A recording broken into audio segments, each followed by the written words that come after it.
नमस्कार दोस्तों, हिंदी कहानी 2.0 चैनल में आपका स्वागत है। तो आज हम कहानियों की अगली कड़ी में मुंशी प्रेमचंद जी द्वारा लिखित कहानी प्रेम की होली को सुनते हैं।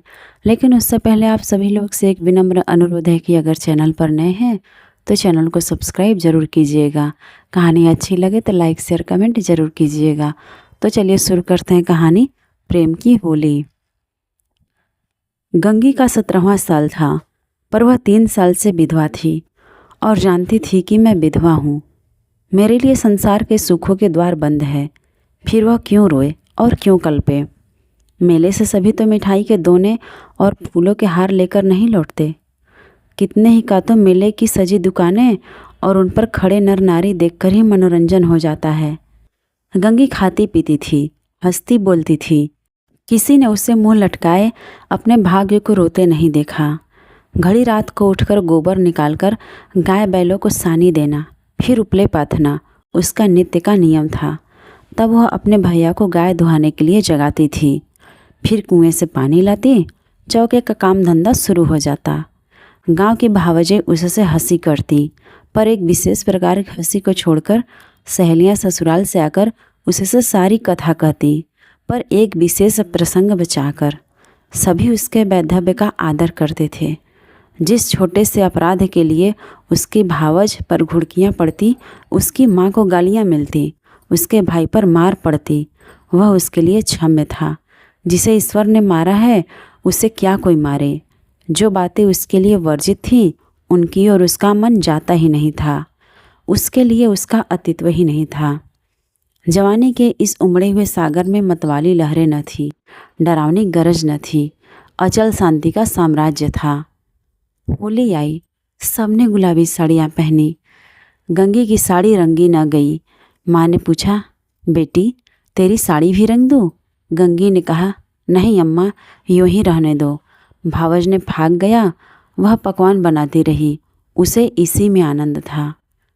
तीसरे पहर दूसरे गांव के लोग होली खेलने आए। यह लोग भी होली लौटाने जाएंगे। गाँवों में यही परस्पर व्यवहार है। मैकू महतो ने भंग बनवा रखी थी। चरस, गांजा, माजूम सब कुछ लाए थे। गंगी ने ही भंग पीसी थी। मीठी अलग बनाई थी, नमकीन अलग। उसका भाई पिलाता था, वह हाथ धुलाती थी। जवान सिर नीचा किए पीकर चले जाते। बूढ़े गंगी से पूछ लेते, अच्छी तरह हो ना बेटी, या चुहल करते, क्यों री गंगिया, भावस तुझे खाना नहीं देती क्या, जो इतनी दुबली हो गई है। गंगिया हंसकर रह जाती। देह क्या उसके बस की थी, न जाने क्यों वह मोटी हुई थी। भंग पीने के बाद लोग फाग गाने लगे। गंगिया अपनी चौखट पर खड़ी सुन रही थी। एक जवान ठाकुर गा रहा था। कितना अच्छा स्वर था, कैसा मीठा। गंगिया को बड़ा आनंद आ रहा था। माँ ने कई बार पुकारा, सुन जा। वह न गई। एक बार गई भी तो जल्दी से लौट आई। उसका ध्यान उसी गाने पर था। न जाने क्या बात उसे खींच लेती थी और बांध लेती थी। जवान ठाकुर भी बार बार गंगिया की ओर देखता और मस्त हो होकर गाता। उसके साथ वालों को आश्चर्य हो रहा था, ठाकुर को यह सिद्धि कहाँ मिल गई। वह लोग विदा हुए तो गंगिया चौखटे पर खड़ी थी। जवान ठाकुर ने भी उसकी ओर देखा और चला गया। गंगिया ने अपने बाप से पूछा, कौन गाता था दादा? मैकू ने कहा, कोठार के बुद्धू सिंह का लड़का है गरीब सिंह।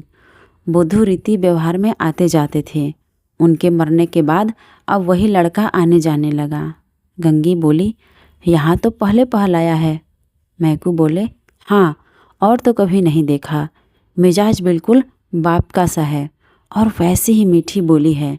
घमंड तो छू नहीं गया। बुद्धू के बखार में अनाज रखने की जगह नहीं थी, पर चमार को भी देखते तो पहले हाथ उठाते। वही इसका स्वभाव है। गोरू आ रहे थे। गंगी पगहिया लेने भीतर चली गई। वही स्वर उसके कानों में गूंज रहा था। कई महीने गुजर गए। एक दिन गंगी गोबर पाथ रही थी। सहसा उसने देखा वही ठाकुर सिर झुकाए द्वार पर से चला जा रहा है। वह गोबर छोड़कर उठ खड़ी हुई। घर में कोई मर्द न था, सब बाहर चले गए थे। यह कहना चाहती थी, ठाकुर बैठो, पानी पीते जाओ, पर उसके मुंह से बात न निकली। उसकी छाती कितने जोर से धड़क रही थी। उसे एक विचित्र घबराहट होने लगी। क्या करे, कैसे उसे रोक लें। गरीब सिंह ने एक बार उसकी ओर ताका और फिर आंखें नीची कर ली। उस दृष्टि में न जाने क्या बात थी कि गंगी के रोए खड़े हो गए। वह दौड़ी घर में गई और माँ से बोली, अम्मा, वह ठाकुर जा रहे हैं गरीब सिंह। माँ ने कहा, किसी काम से आए होंगे। गंगी बाहर गई तो ठाकुर चला गया था। वह फिर गोबर पाथने लगी, पर उपले टूट टूट जाते थे। अपने आप ही हाथ बंद हो जाते, मगर फिर चौंक कर पाथने लगती, जैसे कहीं दूर से उसके कानों में आवाज़ आ रही हो। वही दृष्टि आंखों के सामने थी। उसमें क्या जादू था, क्या मोहिनी थी। उसने अपनी मूक भाषा में कुछ कहा। गंगी ने भी कुछ सुना। क्या कहा यह वह नहीं जानती, पर वह उसकी दृष्टि उसकी आंखों में बस गई थी। रात को लेटी तब भी वही दृष्टि सामने थी। स्वप्न में भी वही दृष्टि दिखाई दी। फिर कई महीने गुजर गए। एक दिन संध्या समय मैकू द्वार पर बैठे सन काट रहे थे और गंगी बैलों को सानी चला रही थी कि सहसा चिल्ला उठी, दादा दादा, ठाकुर। मैकू ने सिर उठाया तो द्वार पर गरीब सिंह चला आ रहा था। राम राम हुआ। मैकू ने पूछा, कहाँ गरीब सिंह, पानी तो पीते जाओ। गरीब आकर एक माची पर बैठ गया। उसका चेहरा कुछ उतरा हुआ था।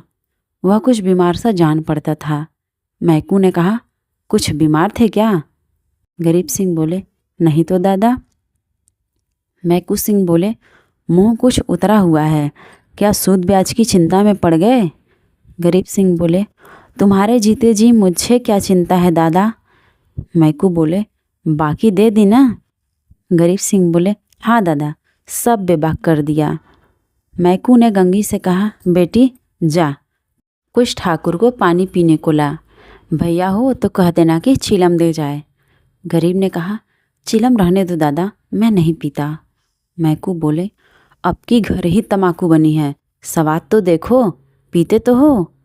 गरीब सिंह बोले, इतना बेअदब न बनाओ दादा, काका के सामने चिलम नहीं छुई, मैं तुमको उन्हीं की जगह देता हूँ।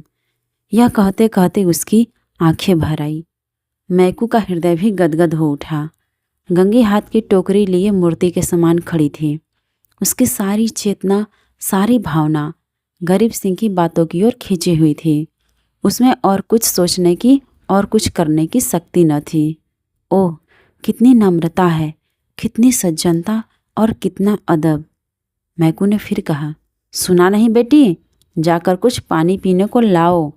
गंगी चौंक पड़ी, दौड़ी हुई घर में गई, कटोरा मांजा, उसमें थोड़ी सी राब निकाली, फिर लोटा गिलास मांजकर शरबत बनाया। माँ ने पूछा, कौन आया है गंगिया? गंगी बोली, वह है ठाकुर गरीब सिंह। दूध तो नहीं है अम्मा, रस में मिला देती। माँ बोली, है क्यों नहीं, हाड़ी में देख। गंगी ने सारी मलाई उतारकर रस में मिला दी और लोटा गिलास लिए बाहर निकली। ठाकुर ने उसकी ओर देखा। गंगी ने सिर झुका लिया। यह संकोच उसमें कहाँ से आ गया। ठाकुर ने रस लिया और राम राम करके चला गया। मैकू बोला, कितना दुबला हो गया है। गंगी बोली, बीमार है क्या? मैकू बोले, चिंता है और क्या, अकेला आदमी है, इतनी बड़ी गृहस्थी, क्या करे। गंगी को रात भर नींद नहीं आई। उन्हें कौन सी चिंता है, दादा से कुछ कहा भी तो नहीं, क्यों इतने सकुचाते हैं, चेहरा कैसा पीला पड़ गया है। सवेरे गंगी ने माँ से कहा, गरीब सिंह अब ये बहुत दुबले हो गए हैं अम्मा। माँ बोली, अब वह बेफिक्री कहाँ है बेटी, बाप के ज़माने में खाते थे और खेलते थे, अब तो गृहस्थी का जंजाल सिर पर है। गंगी को इस जवाब से संतोष न हुआ। बाहर जाकर मैकू से बोली, दादा, तुमने गरीब सिंह को समझा नहीं दिया, क्यों इतनी चिंता करते हो? मैकू ने आंखें फाड़कर देखा और कहा, जा अपना काम कर। गंगी पर मानो वज्रपात हो गया। वह कठोर उत्तर और दादा के मुंह से, हाय, दादा को भी उनका ध्यान नहीं, कोई उसका मित्र नहीं, उन्हें कौन समझाए। अब कि वह आएंगे तो मैं खुद उन्हें समझाऊंगी। गंगी रोज सोचती वह आते होंगे, पर ठाकुर न आए। फिर होली आई, फिर गांव में फाग होने लगा। रमणियों ने फिर गुलाबी साड़ियाँ पहनी। फिर रंग घोला गया। मैकू ने भांग, चरस, गांजा मंगवाया। गंगी ने फिर मीठी और नमकीन भंग बनाई। द्वार पर टाट बिछ गया। व्यवहारी लोग आने लगे, मगर कोठार से कोई नहीं आया। शाम हो गई, किसी का पता नहीं। गंगी बेकरार थी, कभी भीतर जाती, कभी बाहर आती। भाई से पूछती, क्या कोठार वाले नहीं आए? भाई कहता, नहीं। दादा से पूछती, भंग तो नहीं बची? कोठार वाले आएंगे तो क्या पिएंगे? दादा कहते, अब क्या रात को आएंगे? सामने तो गांव है, आते होते तो दिखाई देते। रात हो गई, पर गंगी को अभी तक आशा लगी हुई थी। वह मंदिर के ऊपर चढ़ गई और कोठार की ओर निगाह दौड़ाई। कोई ना आता था। सहसा उसे उसी सिवाने की ओर आग दहकती हुई दिखाई दी। देखते देखते ज्वाला प्रचंड हो गई। यह क्या? वहाँ आज होली जल रही है? होली तो कल ही जल गई। कौन जाने वहाँ पंडितों ने आज होली जलाने की साइद बताई हो। तभी तो वे लोग आज यहाँ नहीं आए। लगता है कल आएंगे। उसने घर जाकर मैकू से कहा, दादा, कोठार में तो आज होली जली है। मैकू बोले, दत्त पगली, होली सब जगह कल जल गई। गंगी बोली, तुम मानते ही नहीं हो। मैं मंदिर पर से देख कर आई हूँ, होली जल रही है। न पतियाते हो तो चलो, मैं दिखा दूँ। मैकू बोले, अच्छा, चल देखूँ। मैकू ने गंगी के साथ मंदिर की छत पर आकर देखा। 1 मिनट तक देखते रहे, फिर बिना कुछ बोले नीचे उतर आए। गंगी ने कहा, है होली कि नहीं? तुम न मानते थे। मैकू बोले, होली नहीं है पगली, चिता है। कोई मर गया है, तभी आज कोठार वाले नहीं आए। गंगी का कलेजा धक से हो गया। इतने में किसी ने नीचे से पुकारा, मैकू महतो, कोठार के गरीब सिंह गुजर गए। मैकू नीचे चले गए, पर गंगी वहीं स्तंभित खड़ी रह गई। कुछ खबर न रही, मैं कौन हूँ, कहाँ हूँ। मालूम हुआ जैसे गरीब सिंह उस सुदूर चिता से निकलकर उसकी ओर देख रहा है। वही दृष्टि थी, वही चेहरा। क्या उसे वह भूल सकती थी? उस दिवस से फिर कभी होली देखने नहीं गई।